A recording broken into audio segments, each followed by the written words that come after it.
I'm Mike Bergman, and this is part of the Do You Know series. Today, I'm going to be dealing with the PMP application, and in particular, the PMP Experience Verification Form. And if we've started to look at that application, you know that you need to fill out an experience verification form for each project that you work on. That's what PMI says.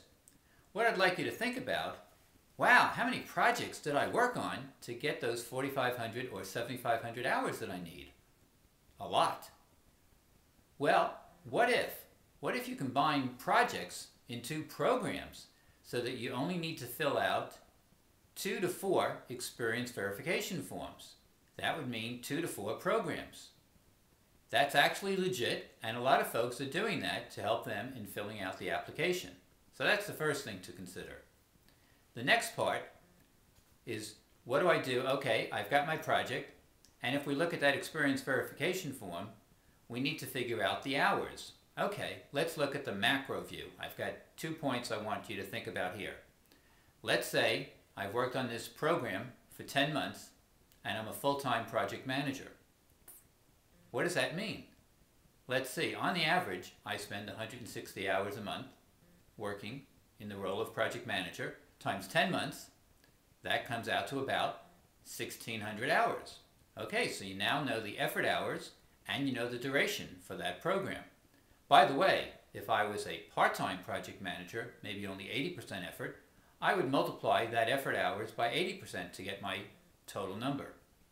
But on the application itself, they don't ask you just that number. We actually break it down into initiating, planning, executing, money controlling, and closing. And there are questions under each one of those. The question is, how many hours did I spend in each one of those? By the way, these are our process groups. What we have to do is account for 100% of our effort hours.